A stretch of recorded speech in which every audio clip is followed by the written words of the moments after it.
On l'a longtemps parlé et ce qui devait arriver est finalement arrivé. C'est finalement présenté. C'est à Pokrovsk. Oh, la ville de Pokrovsk. Important nœud logistique pour les Otaniens. La ville de Pokrovsk commence à enregistrer les bombardements des hommes de Vladimir Poutine. C'est terminé. Jusque-là, on nous disait, ils sont autour, ils sont à 20 km, ils sont à 10 km, ils sont à 15 km, ils sont à 7 km. Mais là, c'est le centre même de la ville. C'est pas les périphéries, c'est pas les villages. Non. C'est la ville elle-même qui est dorénavant touchée. C'est la ville elle-même qui est dorénavant attaquée par l'artillerie russe. Et les autorités locales nous informent que l'eau courante, l'électricité a été coupée et que un dispatching d'eau a été instauré. Mais je dis, la députée Mariana Bezouglia, quelque chose comme ça, cette députée ukrainienne, elle vous a dit d'évacuer cette ville. Pourquoi vous, les restants d'habitants là, vous voulez vous obstiner à rester? N'avez pas vu ce qui s'est passé au niveau de Bakhmout? Vous n'avez pas vu cela? Vous n'avez pas constaté ce qui s'est passé dans cette ville de Bakhmout? Ou bien vous voulez attendre et vous êtes convaincu que vos forces de l'ordre et de sécurité vont pouvoir protéger la ville? Ah, d'accord. Restez. On vous dit d'évacuer. On vous dit de vous servir de vos moyens de déplacement et d'évacuer la ville.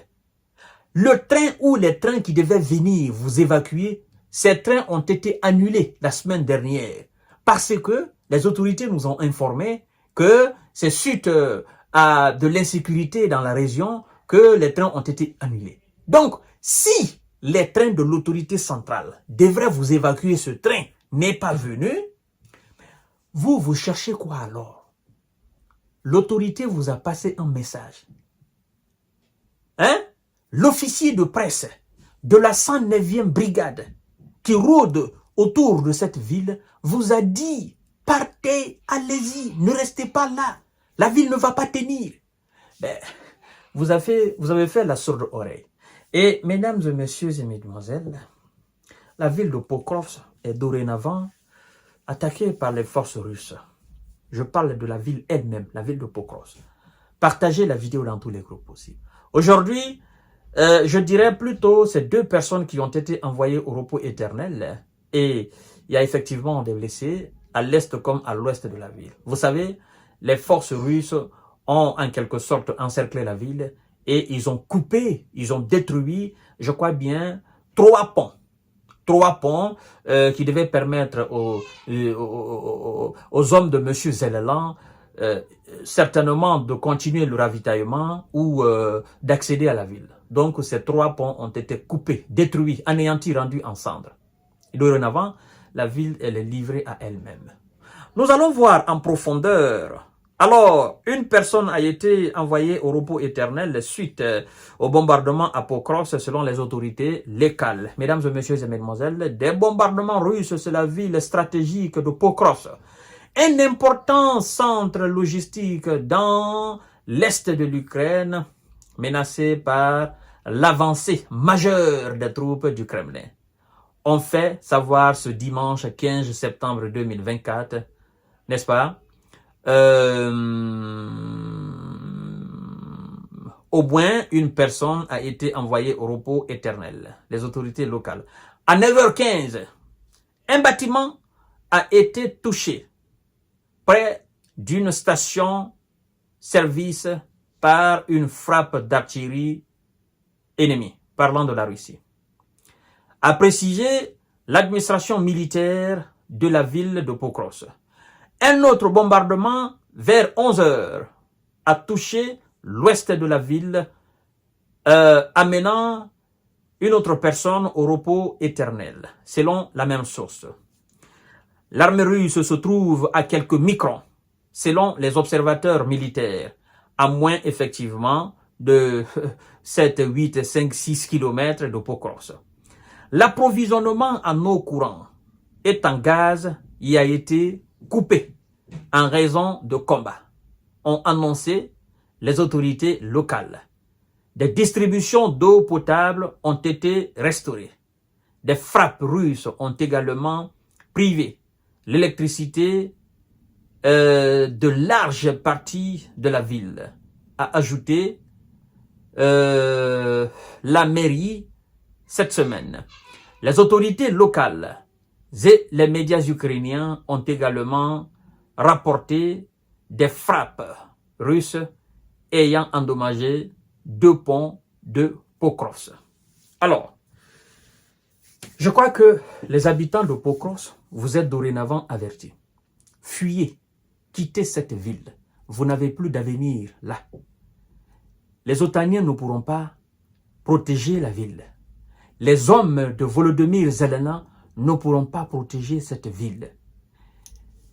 Ça, c'est le travail du groupement centre, le puissant groupement centre, n'est-ce pas, des troupes russes. Parce que il y a 2 semaines, ça fait 2 semaines, ce groupement centre a conquis plus d'une quinzaine de villages. Plus même, c'est pas 15, plus même. Tous les villages auprès de Pokros ont été conquis par ce groupement centre. Et c'est ce groupement, c'est ce fameux groupement centre qui est en train d'avancer, de passer de façon spectaculaire dans la ville de Pokros. Et la ville va tomber. La ville va tomber. L'officier de presse de la 109e brigade a signalé son ras-le-bol la fois dernière. Les troupes sont là, ils sont épuisés. Les troupes sont là, il n'y a pas de rotation. Ils sont en manque d'hommes, ils sont en manque de munitions, ils sont en manque de tout.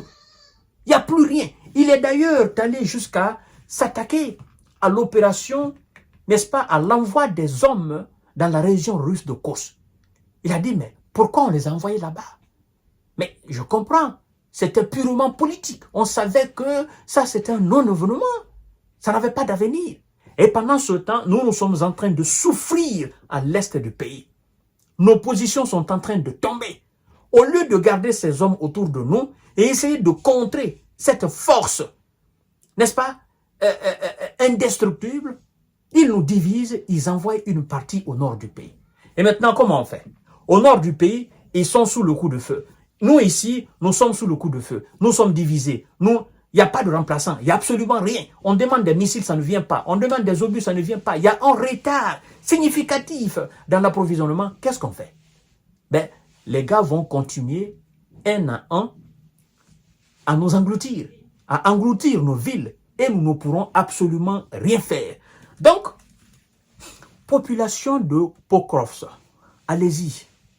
Ce qui a commencé là, ces gens, lorsqu'ils fixent l'objectif sur un village ou sur une ville, il faut que cette ville-là tombe. Eux, ils s'en foutent. Du nombre de personnes, du nombre de S qu'ils perdent, ils s'en foutent. Mais eux, leur stratégie de bataille, de guerre, l'objectif doit être atteint. Peu importe la manière, peu importe, mais nous devons impérativement prendre cette ville ou ce village. C'est ce qui s'est passé dans toutes les grandes villes de l'Ukraine qui sont aujourd'hui sous le contrôle russe. À bon entendeur, salut et c'est fin de citation. À vous de voir. Si vous avez envie de rester, les Russes viennent, vous restez Russes, ou si vous avez envie d'aller dans les autres villes de l'Ukraine contrôlées encore par les hommes de l'OTAN. À tout à l'heure pour notre série d'informations décortiquage. Merci.